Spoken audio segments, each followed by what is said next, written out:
고린도전서 4장 20절 한 절의 말씀이죠. 우리 같이 한번 읽어보도록 합니다. 주일날에는 우리가 세 번역 성경을 봅니다. 앞에 있는 화면 보시면 말씀이 나와 있습니다. 같이 한번 읽습니다. 하나님 나라는 말에 있지 아니하고 능력에 있습니다. 아멘. 제가 한 번 더 읽어드릴게요. 하나님 나라는 말에 있지 아니하고 능력에 있습니다. 오늘 말씀 제목 한번 같이 읽어보죠. 똑같습니다. 같이 읽습니다. 하나님 나라는 말에 있지 않고 능력에 있습니다. 이게 오늘 말씀 제목입니다. 지난주에는 우리는 성전입니다 라는 제목으로 말씀을 함께 생각해 봤습니다. 우리가 왜 성전이 되었느냐? 간단합니다. 성령께서 우리 안에 들어오셨기 때문에 그래요. 그런데 우리는 성령께서 우리 안에 들어오셨다라는 말 때문에 가끔 오해를 합니다. 내 집에 성령님이 전세 들은 것라고 생각을 할 때가 있어요. 그게 아니에요. 그게 아니라 내가 집주인이 아니라 성령님이 이제 집주인 되셨다는 뜻이에요. 그러니까 여러분은 팔렸어요. 예수님이 십자가에 달려 죽으시고 그 값으로 팔렸어요. 누구한테 팔렸냐면 성령님께 팔렸어요. 그래서 성령이 주인이 되신 성전이 되었다. 그렇게 말하는 겁니다. 그분이 주인이고 우리는 전세 살고 있는 겁니다. 그 말은 뭐냐? 그리스도인으로 산다는 것은 주재권이 바뀐다는 것을 말하는 겁니다. 주인된 삶이 바뀐 겁니다. 내가 주인이었었어요, 예전에는. 근데 이제는 팔렸기 때문에 내가 주인이 아니고 여러분이 전세 살고 하나님이 주인 되셨다 이 말입니다. 이것이 그리스도인됨의 가장 중요한 고백입니다. 그러니 뭐라고 합니까? 자랑할 거 없다는 겁니다. 전세 살면서 아무리 잘 꾸민다고 해봐야 그 자랑할 거 없다 이 말이죠. 하나님의 은혜로 사는 것임을 기억해야 합니다. 임대로 이제 장사를 하거나 뭐 이렇게 하시는 분들 보면 인테리어 엄청 막 몇 억 들여서 하지 않습니까? 그런데 주인이 이제 딴 거 하고 싶다고 나가라 그러면은요, 때로는 권리금도 못 받고 그 인테리어한 거 그대로 놔두고 아니면은 다 떼어놓고 원상복귀하고서 나가야 됩니다. 그거하고 똑같은 거라 이 말이에요.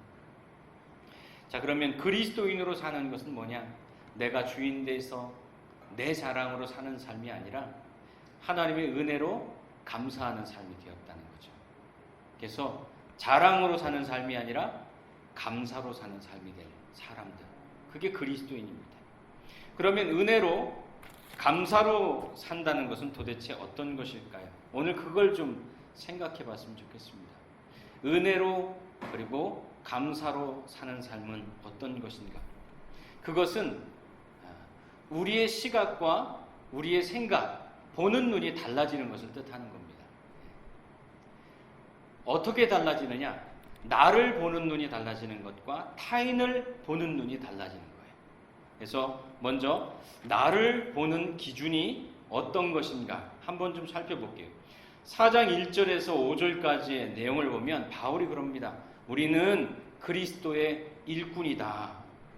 그러면서 하나님의 비밀을 맡은 자다. 그렇게 얘기를 합니다. 그리스도의 일꾼이고 하나님의 비밀을 맡은 자인데 이 말이 때때로 목사님들이나 아니면 성도들에게 있어서 오해가 좀 됐었어요. 그래서 우리는 하나님의 비밀을 맡은 자니까 우리를 잘 섬겨야 됩니다 라고 목사님들이 많이 가르쳤습니다. 그래서 부흥회하면 목사님 양복이 좀 썩음썩음하다, 장로님 일어나시라고 해서 목사님 저런 옷 입어도 되겠느냐, 바꿔줘라 해가지고 옷가게 가고, 자동차를 보니까 마우라가 터져서 덜덜덜 거리더라, 그러면 되겠느냐, 수석 장로님 일어나시라고 차 바꿔드리라고 뭐 그런 거 했습니다. 물론 존중해주고 사랑해주고 섬겨주는 것은 귀한 것이겠지만 그러나 그것을 특권처럼 이용하는 것은 안 좋은 겁니다. 나쁜 거죠. 하나님의 비밀을 맡은 자가 강조가 아니고요, 우리가 그리스도의 일꾼이라는 것이 강조입니다. 세번역 성경에서는 뭐라고 얘기했냐면 그리스도의 일꾼을 관리인이다 이렇게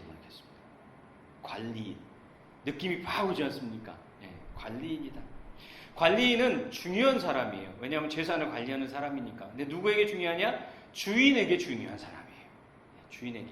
그러니까 우리는 관리인이에요. 특히 목사인 저도 관리인이고 또 하나님 앞에 여러분도 관리인이에요. 어떤 모습으로든.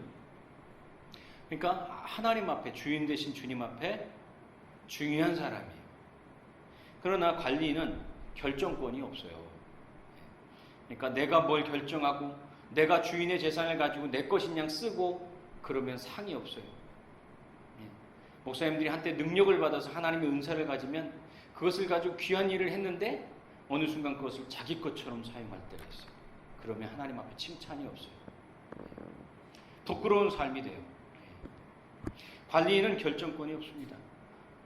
반면 관리인은 자유스럽습니다. 주인은 항상 매여 있습니다. 근데 월급 받는 사람만큼 편한 게 없단 말이 있지 않습니까? 관리인은요, 신경 쓸 거 별로 없습니다. 그래서 바울이 말합니다. 나는 여러분도 신경 안 쓴다. 고린도 교인들 향해서 니들이 나한테 잘해주든 못해주든, 아니면 뭐 월급을 주든 상여금을 주든 그런 거 전혀 신경 안 쓴다. 안 줘도 상관없다. 그리고 세상 법정에 대해서도 나는 심판자들에게 전혀 상관없다, 관심 없다, 이렇게 말합니다. 그 말은 뭡니까? 눈치 보지 않는다 이 말입니다. 눈치 볼 것도 없고 그들에게 잘 보이려고 할 필요도 없고 내가 잘 보여야 할 대상은 딱 하나, 주인밖에 없는 거예요. 왜냐? 관리인이기 때문에. 그리고 나 자신을 향하여서도 그럽니다. 3절에 보니까 나 자신을 향하여서도. 나 자신을 향해서는 어떻게 해야 되느냐? 나에게는 나 자신을 심판하지 않는다. 4절. 나는 양심에 거리끼는 것이 없습니다. 그러니까 나 자신에 대해서는 양심에 거리낌이 없게만 하면 된다는 거예요. 그리고 4절에 오직 주님만이 심판하신다는 것, 그리고 5절에 오직 주님만이 칭찬하신다는 사실을 기억하며 살면 된다는 거예요. 그게 관리인이 해야 될 일이에요. 내 양심과 그리고 주인 되신 하나님 앞에 서는 삶을 가지고 사는 것, 그것이 기준으로 알고 사는 것, 그게 관리인의 삶이라는 겁니다. 생각이나 삶의 기준이나 양심의 거리낌이 없으면 된다. 그리고 오직 주님만이 심판하신다, 칭찬하신다, 이 기준을 가지고 살면 된다는 거죠. 그게 관리입니다. 하나님 앞에서 근데 이 말씀을 볼 때 중요한 것이 있습니다. 이것은 내 자신을 보는 기준이에요. 남을 보는 기준이 아니라 내 자신을 보는 기준. 타인을 대하는, 판단하는 기준으로 쓰면 안 된다는 겁니다. 내가 볼 때 저 사람은 이거는 마음에 안 들어. 그 기준이 아니라는 거예요. 내가 볼 때 저 사람은 저렇게 하면 안 돼. 그 기준으로 보면 안 된다는 겁니다. 나를 판단하는 기준, 나를 보는 삶의 기준이라고요. 양심과 그래 주님 앞에 서는 삶. 그런데 고린도 교회는 그 삶이 아니라 자기 자랑에 빠져버렸다는 거예요. 그것이 6절에서 13절의 말씀으로 넘어가는 거예요. 자, 그럼 자기 자랑에 빠진 사람들, 다른 말로 하면 자기가 주인인 줄 착각하는 사람들, 그 삶이 어떤 것이냐. 4장 6절에서 13절까지의 말씀이에요. 여기 보면 6절에 이렇게 말합니다. 형제자매 여러분, 나는 여러분을 위하여 이 모든 일을 나와 아볼로에게 적용하여 설명하였습니다. 나와 아볼로를 예로 들어서 설명하겠다, 이렇게 말하는 겁니다. 바울과 아볼로는 어떤 관계입니까? 지금 고린도 교회에 파벌이 분파 생겼지 않습니까? 나는 바울파, 아볼로파, 게바파, 그런 건 다 소용없어. 나는 그리스도파야 라고 하면서 서로 갈라져서 싸우고 있지 않습니까? 그런데 바울이 너희들이 그렇게 갈라져서 싸우는 나와 아볼로를 예를 들어 설명할게, 이런 말이 있어. 기록된 말씀 밖으로 넘어가지 말라는 격언이 있어요. 그 말씀을 예로 들어서 생각을 해보자는 거예요. 자, 그러면서 우리는 바울과 아볼로, 우리는 서로를 얕보거나 편들거나 뽐내지 않는다는 거예요. 왜 그러느냐? 우리가 받아서 갖지 않은 것이 없다는 겁니다. 그러니까 다른 말로 얘기하면 다 받은 거라는 거예요. 7절 말씀이. 우리는 다 받았다는 거예요. 뭐로? 은혜로. 그래서 서로 뭐 똑같이 받았는데 얕보고 편들고 깔보고 뽐낼 것이 없잖아요. 그렇죠? 다 받은 거라는 거예요. 그런데 고린도 교회 너희들은 왜 아무것도 안 받은 것처럼 원래 너희들이 잘난 것처럼 자랑하느냐 이 말이에요. 왜 그렇게 자랑하냐? 왜 서로 잘났다고 서로 싸우느냐 이 말이에요. 그러면서 말합니다. 너희들 성전이잖아. 성령님이 너희 안에 계시고 너희가 이제는 주인이 아니고 성령님이 주인이잖아. 그런데 왜 뭐가 잘났다고 서로 자랑하면서 싸우니? 이렇게 얘기를 하는 겁니다. 그러면서 바울이 약간 좀 화가 났는지 이렇게 말합니다. 너희는 배불렀니? 너희들 벌써 부자처럼 행세하니? 너희들 왕 됐니? 정말로 너희들 왕처럼 행세하는 것 같아. 왕이 된 것 같아. 그런데 우리는 어떻게 사는 줄 아니?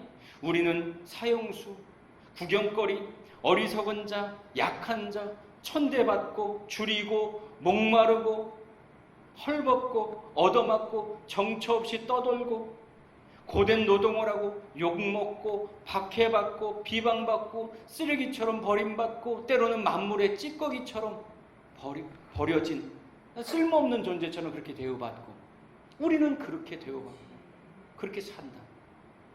기꺼이 그렇게 산다. 왜? 하나님의 은혜가 너무 감사해서.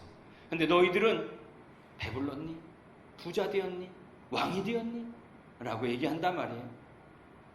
그러면서 바울이 말합니다. 바울, 우리는 아무 문제가 없다는 거예요. 근데 왜 너희들 나는 아볼로, 나는 바울, 나는 개밥하고 나뉘어져 싸우냐 이 말이에요. 저는요 이 말씀을 처음 봤을 때 그런 선입견이 있었어요. 이야, 우리 그 한국교회 그런 문제 많잖아요. 담임 목사님하고 원로 목사님하고 사이가 안 좋아서 막 된통 싸우는 교회들 있지 않습니까? 그래서 바울은 원로 목사님이고 아볼로는 담임 목사님 새롭게 왔으니까 이 둘이 싸웠나? 그런 생각이 들었어요. 그런데 아니에요. 잠깐만요.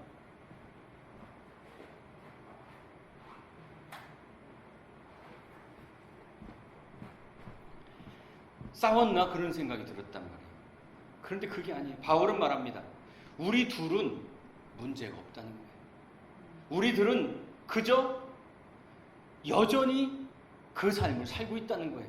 사형수든 구경거리든 어리석은 자든 두드려 맞았든 고난을 당하든 박해를 받든 아니면 쓰레기처럼 버림받은 것처럼 보이든 찢기와 같든 그런 거 상관하지 않고 그냥 우리는 여전히 그 삶을 살고 있다는 거예요. 바울하고 아볼로하고도 아무 문제가 없다는 거예요. 개방하고도 문제 없다는 거예요. 여전히 그 삶을 그냥 변함없이 살고 있는데 그냥 너희들이 갈라져가지고 나는 아볼로가 좋아, 나는 바울이 좋아 하면서 서로 싸우고 있더라 이 말이에요. 왜 그런 줄 아십니까? 자랑에 빠졌기 때문에 그렇습니다. 자랑에 빠졌기 때문에. 내가 주인 된 삶이 되었기 때문에, 내가 높여져야 되고 내가 주목받아야 되는 삶이 되었기 때문에 그렇습니다. 여러분, 사람들, 우리 성도들 가운데 그런 경우 있죠. 저 어느 교회 다닙니다. 큰 교회 다니시네요. 그러면 예 하고선 기분이 좋아지는 경우 있죠. 부교육자들도 그렇습니다. 저는 예전에 어느 대형 교회에서 부교육자를 했습니다. 그 말은 뭐냐면 제가 꽤 괜찮은 사람입니다. 그 말이란 뜻이에요. 굳이 표현하지 않지만 내 안에 내가 좀 괜찮은 사람입니다. 나 큰 교회 다닙니다. 그만큼 내가 좀 괜찮은 사람입니다 하고 동일화시키는 겁니다. 그 안에는 바닥에는 뭐가 들어있습니까? 자기 자랑이 들어있는 겁니다. 내가 인정받고 싶다는 거죠. 내가 그만큼 괜찮은 사람이라는 것을 칭찬해 달라는 것이죠. 감사로 살아야 될 사람이 자랑으로 살면 생기는 모습입니다. 고린도 교회처럼 자랑으로 살게 될 때 분쟁과 분열과 분파가 일어납니다. 하나를 둘로 나누게 됩니다. 예수님의 십자가는 뭡니까? 둘을 하나로 만드는 거 아닙니까? 근데 전혀 다른 삶을 살게 되는 거죠. 자기 자랑으로 살면 놓치게 되는 관점이 있습니다.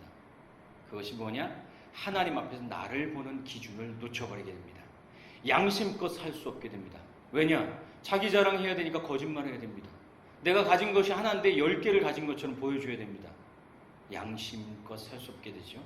그리고 하나님 앞에서 살지 못하게 됩니다. 왜? 내가 주인인데 어떻게 하나님이 주인된 삶을 삽니까?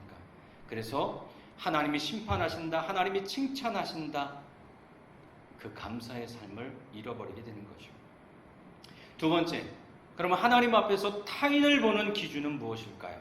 그게 14절에서 19절까지의 내용이에요. 14절부터 19절. 바울이 그렇게 한바탕 혼내고선 이렇게 말합니다. 하지만 내가 이렇게 얘기하는 것은 너희를 부끄럽게 하려고 하는 것이 아니다. 실컷 때려놓고선 얘기하는 것 같은데 그래도 그렇게 말합니다. 14절. 내가 이런 말을 쓰는 것은 여러분을 부끄럽게 하려는 것이 아닙니다. 너희를 부끄럽게 하려고 이것을 쓰는 것이 아니다. 이렇게 얘기해요. 그럼 뭐 하려고 사도 바울이 이렇게 얘기했느냐? 그것은 훈계하려고. 훈계는 감정을 실어서 뚜디로 패는 것을 훈계라고 하지 않습니다. 그가 변화될 수 있도록 사랑을 실어서 고쳐주는 것을 말하는 겁니다. 이게 훈계입니다. 일만 스승은 많다.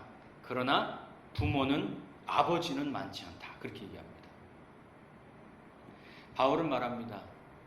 나는 아버지처럼 너희들을 사랑하는 자녀를 권하는 것처럼 그렇게 대한다.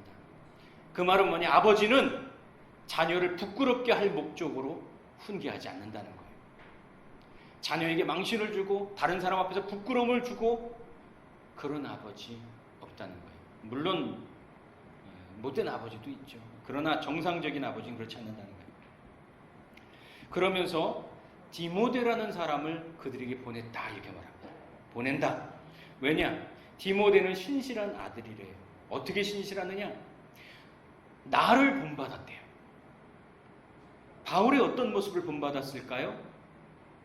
바울이 예수님을 닮아가려고 하는 그 모습을 본받았다 이거예요. 바울이 뭘 본받아야 되겠습니까? 천막 잘 짓는 거요? 아니면 설교하는 거요? 신학 공부 잘하는 거요? 아니에요. 그런 거 다 쓰레기처럼 버렸대요. 바울이 본받기 원했던 것은 예수님을 본받고 싶어하는 그 모습, 그것을 디모데가 본받았다는 거예요. 그러면서 디모데를 보낸 것은 너희들을 부끄럽게 하려고 하는 것이 아니야, 창피 주려고 보낸 것이 아니야. 그게 아니라 생각나게 하려고. 디모데가 그렇게 행동하는 것, 예수님을 본받으려고 하는 그 모습을 보면 바울이 예수님을 본받으려고 했던 말이 이거지 하고 생각나게 하려고. 그래서 디모데를 보냈다는 겁니다. 너는 형편없어. 너는 절대 안 돼. 너는 끝났어. 너는 가망 없어. 그렇게 부끄러움을 주려고 바울이 훈계하는 것이 아니라는 겁니다. 제가 하이델베르크 요리문답이라는 것을 좀 봤습니다. 거기에 제일 첫 번째 이런 질문이 있습니다. 삶과 죽음에 있어서 유일한 위로가 무엇입니까? 이 질문이 있어요. 그러자 그 질문의 답이 이렇게 나와 있습니다. 몸과 영혼을 가진 나는 삶과 죽음 둘 다 나의 것이 아니라 나의 신실한 구원자이신 예수님의 것입니다. 예수님의 것이라는 것이 나의 위로입니다.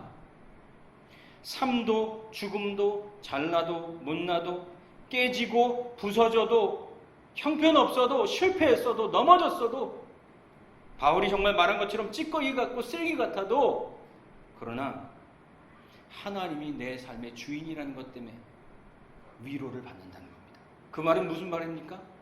위로를 받는다는 말은 기회가 있다 이 말이에요. 제가 믿는 하나님은 어떤 하나님이냐? 하나를 딱 꼽으라면 누가복음 15장의 탕자의 아버지의 하나님. 탕자가 아버지 거 다 뺏어가지고 허랑방탕에 다 써버리고 난 다음에 거지가 돼서 돌아왔는데도 아버지는 옷을 입히고 가락지를 입히고 신을 신깁니다. 그리고 그를 안아줍니다. 고생했다. 수고했다. 힘들었지, 배고프지, 그리고선 토닥토닥 안아주는 그 아버지가 제가 믿는 아버지. 언제나 돌아오기만 하면 기회를 주십니다. 바울은 말합니다. 나는 너희를 아버지처럼, 사랑하는 자녀를 대하는 것처럼 나는 그렇게 대한다. 두 번째, 고린도 교인에게 디모데를 보냈습니다. 그러면서 말합니다. 그를 보고 너희들이 생각났으면 좋겠다. 그 말은 뭐냐? 너희들이 생각난 것대로 변화되었으면 좋겠다. 디모데를 보고 예수님을 닮아가는 모습이 생각나서 변화되었으면 좋겠다. 즉 변화를 기대하는 모습. 이게 무슨 말인 줄 아십니까? 아버지처럼 다른 사람을 보는 그런 시선이 여기에 들어있는 거예요. 아버지가 사랑하는 자녀를 보는 것처럼, 탕자의 아버지가 탕자를 보는 것처럼, 그리고 디모데를 보내서 그들이 변화되기를 기대하는 것처럼, 이 두 가지가 타인을 보는 관점이에요. 거기엔 비난과 비판과 멸시가 없어요. 기대만이 있어요. 기회만이 있어요.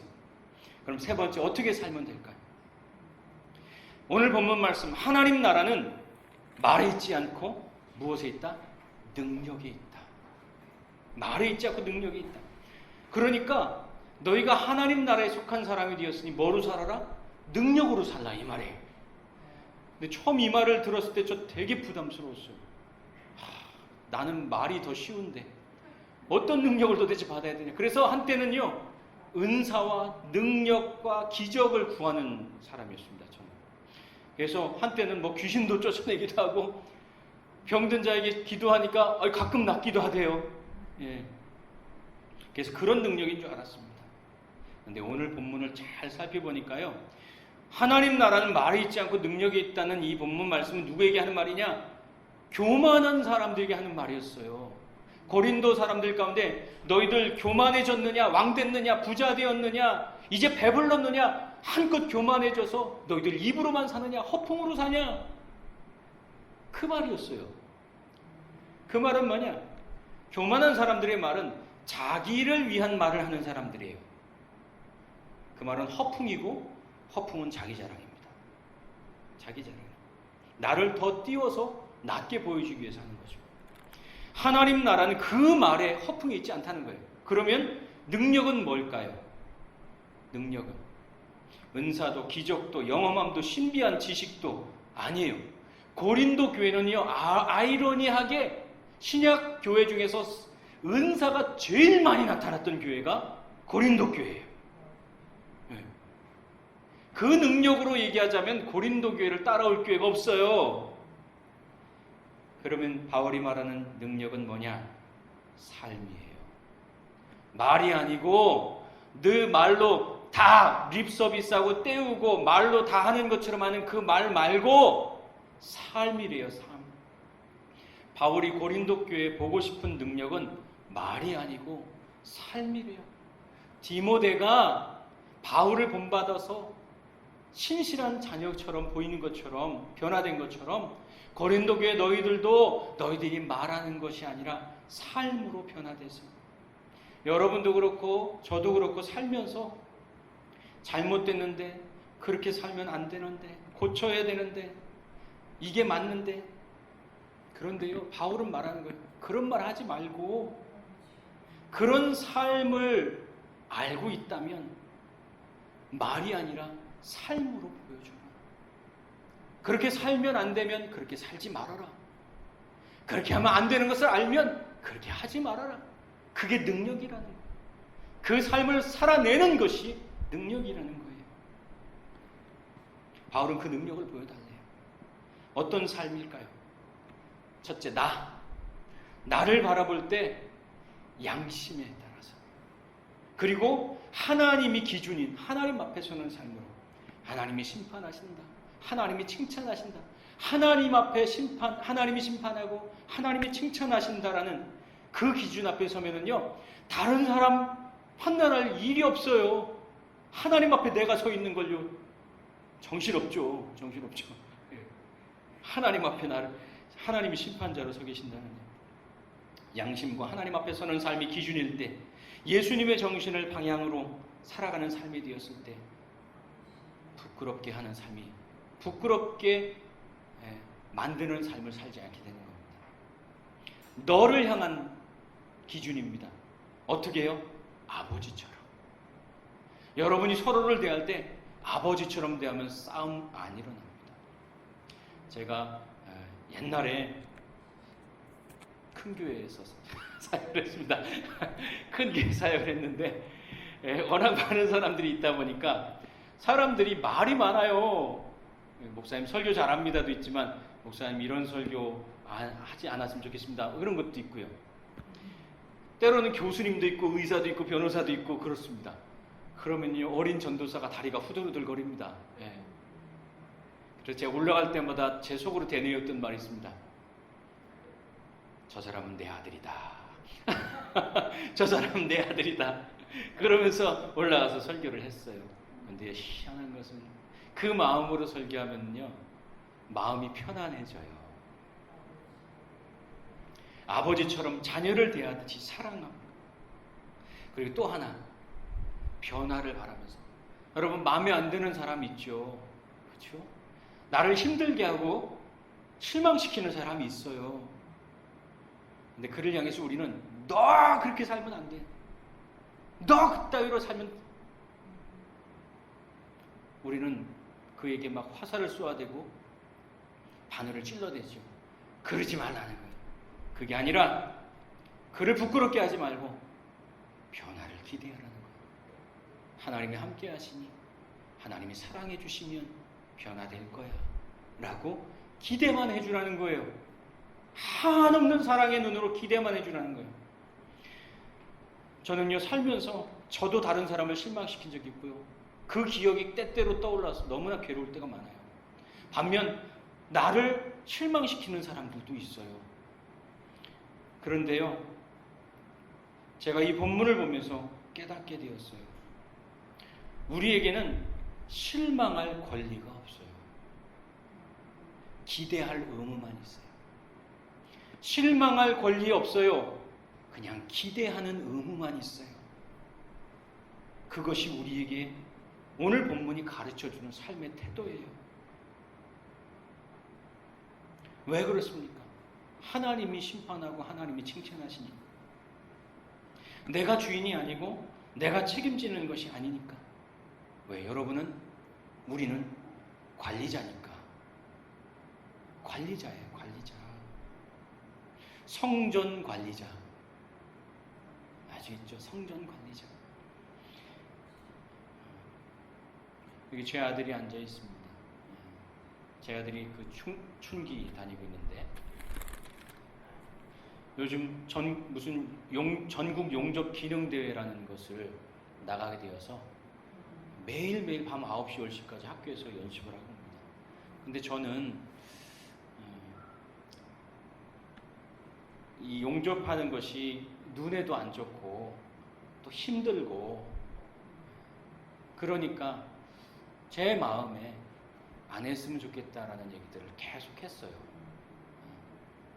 대학 공부를 좀 더 해서 좀 더 나은 같은 길을 가더라도 좀 더 낫게 가면 어떻겠냐, 맨날 그렇게 얘기를 했어요.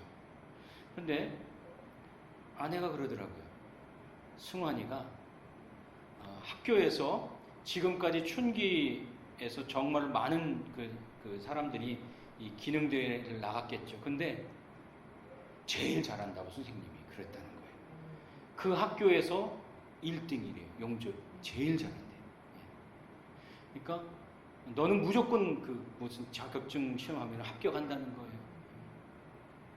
제가 그 말을 들으면서 내가 내 욕심으로 자기가 좋아서 잘해서 신나서 하는 그 일을 안 했으면 좋겠다, 하지 마라, 이러는 것은 내가 참 잘못하는 것 같다는 생각이 들었습니다. 그거는 제 안타까움이죠. 그래서 격려해 주었습니다. 네가 좋아하는 것, 잘하는 것, 열심히 하는 것 한번 잘해봤으면 좋겠다. 문자를 보냈더니 네 감사합니다 문자가 왔어요. 저는 격려하기로 했습니다. 힘을 내서 잘해주기를 바랍니다. 그리고 저는 여러분들에게도 마찬가지예요. 여러분에게 하나님이 기회를 주셔요. 예수 믿는 것은 뭐냐? 기회를 얻는 거예요. 저는 그렇게 믿어요. 하나님 나라는 그래서 나도 살고 너도 사는 살리는 능력이에요. 어떻게 살까요? 나를 바라볼 때는 양심과 하나님 앞에서, 너를 향하여서는 아버지처럼 사랑하는 자녀를 대하는 것처럼, 그리고 오로지 변화를 기대하는 모습으로. 비난하고 비판하고 판단할 거 없어요. 그냥 기대만 해주세요. 격려해주세요. 그러면 살아요. 그러면 살아요. 그러면 살아요. 나도 살고 너도 사는 살리는 삶이 거기에서 시작돼요. 살리는 삶 살기를 바랍니다.